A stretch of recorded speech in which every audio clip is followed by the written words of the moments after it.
Hey, what's going on, guys? You just downloaded a brand new episode of Speaking Wrestling with Elvis Arroyo, and as always, I am your host, Elvis Arroyo, and this is episode 48, and on this episode, we are breaking down this weekend's Royal Rumble card and predictions, along with what to watch for. I'm going to give you guys my performers and floppers of the week, so stick around for that.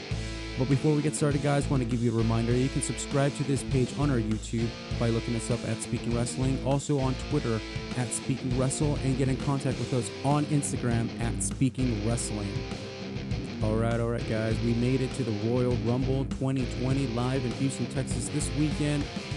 We're only a few nights away from one of the biggest events to kick off the new year. It's the Royal Rumble, the part of the Big Five, as we make our way to this year's WrestleMania in Tampa Bay. But of course, the Royal Rumble is where it all starts, guys. I'm excited for this. This is the weekend that, I get most excited for, along with WrestleMania and SummerSlam, like that, part of the Big Fours. But man, Royal Rumble, it's something special. You can definitely feel it. You can definitely kind of get a sense that this year's build to WrestleMania might shape up to be one of the best ones. Definitely better than last year's. Last year's, we all know, was a big debacle, but I really feel like this could be anybody's year and very unpredictable, and it's a very unpredictable Royal Rumble as well for the men's and women. We're going to break those down. Going to give you guys my prediction on who I think is winning and going on to main event WrestleMania this year. So let's get started breaking down the card of Royal Rumble, and then I'll give you guys my predictions as I go along with that. Humberto Carrillo is challenging Andrade for the United States Championship match. This matchup just came about this week, but I am definitely going to go with Andrade. He's hot right now, and I really think that him and Selena are putting on tremendous, segments and great matches from Andrade. Humberto is just coming back. I think the chase is going to be a lot more better than, obviously capturing that United States Championship, but I'm going to go with Andrade on this one. Shorty G challenges Sheamus in a one-on-one matchup here. Another matchup that really, you knew it was coming, but you didn't know it was announced for the Royal Rumble, as this one is official. I'm going to go with Sheamus on this one. I don't think, you build up Sheamus to come back and lose on the first night, but then again, this is WWE, so anything is possible. So I'm going to go with Sheamus on this one here. Lacey Evans challenges Bayley for the SmackDown Women's Championship. Another one-on-one match here. It's more like an impromptu, made-for-TV type of match. I am going to go with Bayley on this one. I think Lacey Evans been cutting some great promos. The usage of her daughter in the last several weeks, getting her involved in the storyline, and her, just showing a different side of her. I really like this side of Lacey Evans. It's working out really great for her. I think she's one of those characters that, because of who she is in real life, and it blends a lot with who she is on TV as well.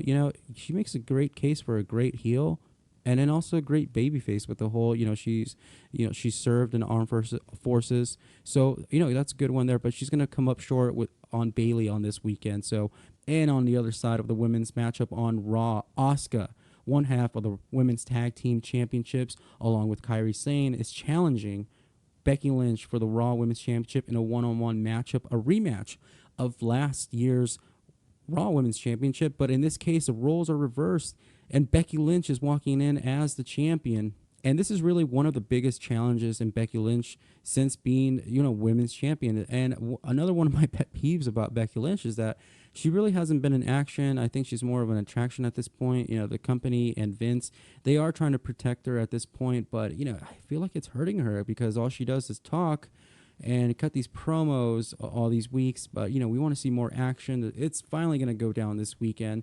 So again, is Becky Lynch going to prevail and actually win this time at the Royal Rumble against one of her arch nemesis and most toughest defeats is Asuka? So will Asuka also, will she be capturing the Raw Women's Championship, as she made Becky Lynch the man tap out, which WWE somehow has forgotten about that?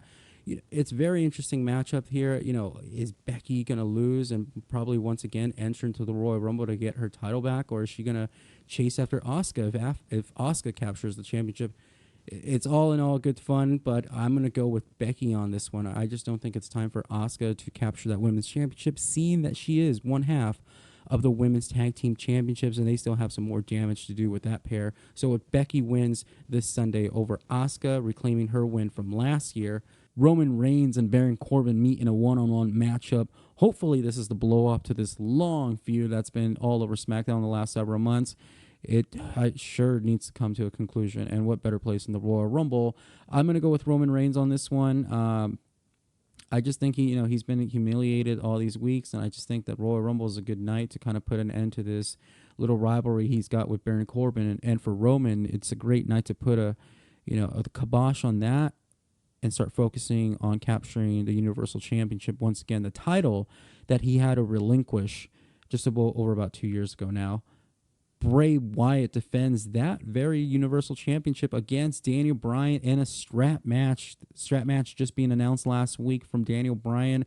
This is a good matchup here. These two have a long history going back 7 years, and they've met in the Royal Rumble before in a one-on-one matchup back in Pittsburgh in 2014, and was a great matchup. Up until that point, that was Bray Wyatt's most impressive match, since coming onto the big scene there. And Daniel Bryan, of course, he's always on par with his matches, especially on big events like the Royal Rumble. And I really feel like these two guys are going to go out there and tear it up. Daniel Bryan is the best character, I believe, to get that Fiend character over. And again, the only thing that I'm kind of hoping they don't do is those red lights. I mean, I know what they're going for. They go for the appeal that, they go for the appearance that Daniel Bryan is in hell while he's with the Fiend, but they can cut away from that and tell a good story without the red lights. I think you have yourself a great Universal Championship match here. All right, and let's get to it. The big matches, the Royal Rumble matches themselves, the women's and the men's. Let's start with the women first, because this is actually a Royal Rumble that hasn't really felt like it's been hyped. It's coming because now it's a traditional thing or an annual thing that the women have a Royal Rumble, but this year really no hype. I know some of the women have been coming up from NXT to be add-ons and get to know right before the Rumble. And, maybe the appearance of Shayna Baszler, we saw her in a Battle Royal just a few weeks ago on NXT come up short there. Could it be time for her to come up? Could it be time for any of these other women? Could it be a great night for returns? Nia Jax is rumored. Maybe even Paige is really rumored to be coming back.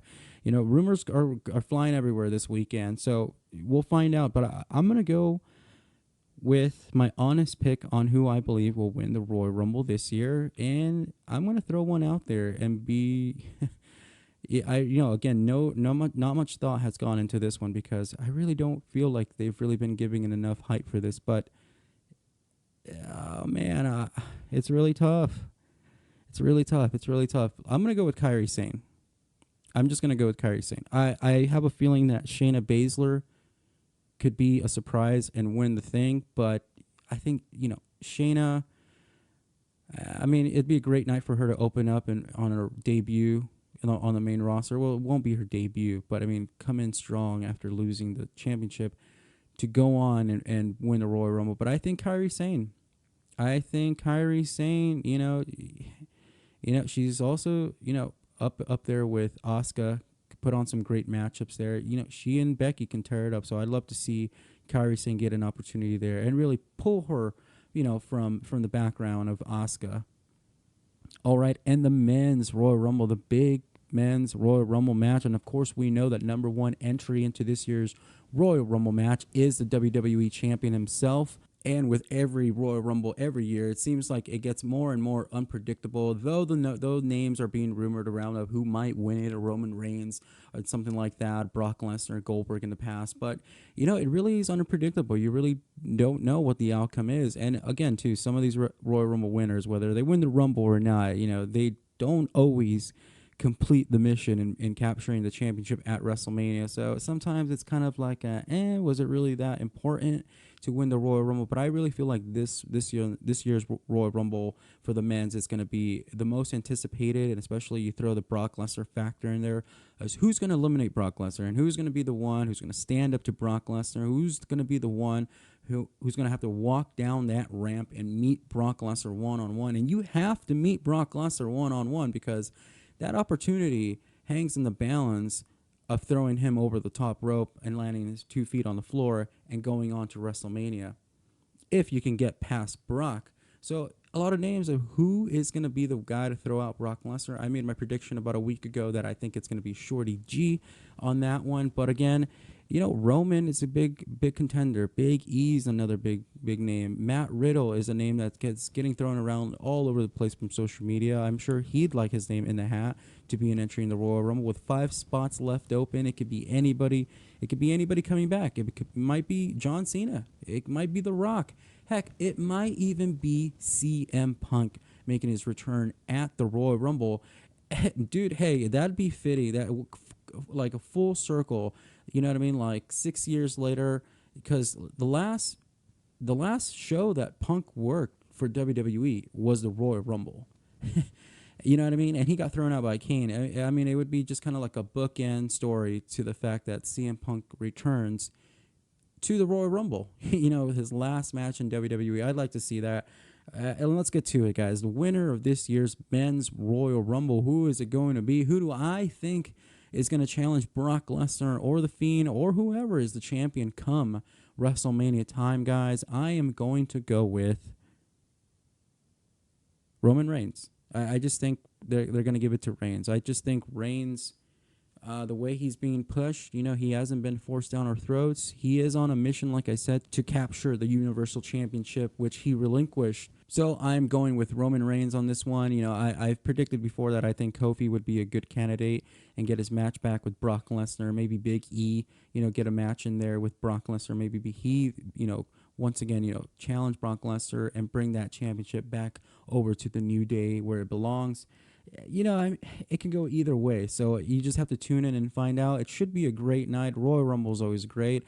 Will it live up to last year's Royal Rumble? Because I did say on my Best of 2019 episode, which is available for free, guys, and go back and check out in the archives, I said that last year's Royal Rumble was the best pay-per-view of all the pay-per-views last year. It was the most enjoyable. It left me feeling like, we're on the right track, and I wanted to watch it again, immediately right after it was over, which I did, and I watched it later that week once again. So, will it live up to last year's? I sure hope so, because last year's was a lot of fun. This one seems a lot more fun going into it.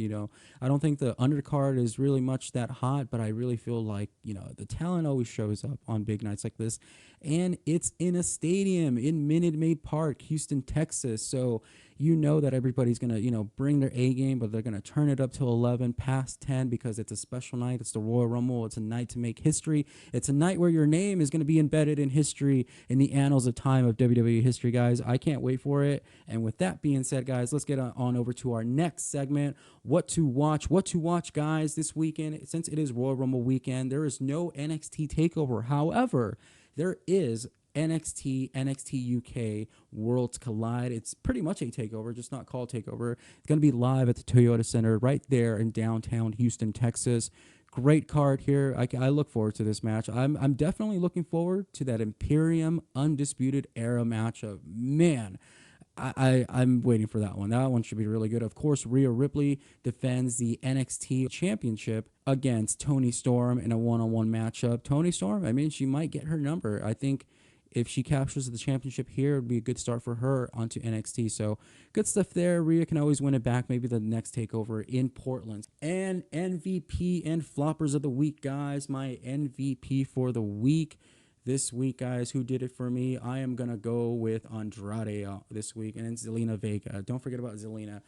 Like I said earlier in the show, they're so tremendous right now. Everything that they do, their facials, their body language, the way they present themselves, Zelina getting involved in that tremendous match from Rey and Andrade this past week on Monday Night Raw for the United States Championship. Good stuff from both of them. So, you can't go wrong with them too. Flopper of the week, guys. My flopper of the week this week, it's going to be Britt Baker cutting this awful promo this week on AEW Dynamite on Tony Schiavone. Yeah, it got cut off going into a commercial break, so that tells you all about that promo. And with that being said, guys, thank you for joining me on another episode of Speaking Wrestling, episode 48. Thank you so much for your guys' support, and without your guys' support, this podcast does not grow. So I want to give you guys a big thank and give you a reminder that you can head on over to our YouTube page, hit subscribe, and looking up this podcast at Speaking Wrestling. You can also get in contact, have any questions or comments or suggestions for this podcast. Maybe you can get a shout out. You can send them in over to Twitter at Speaking Wrestle and Instagram at Speaking Wrestling, guys. Enjoy this weekend's Royal Rumble. Have a great wrestling week, guys, and we'll do it again next week for episode 49. Bye-bye.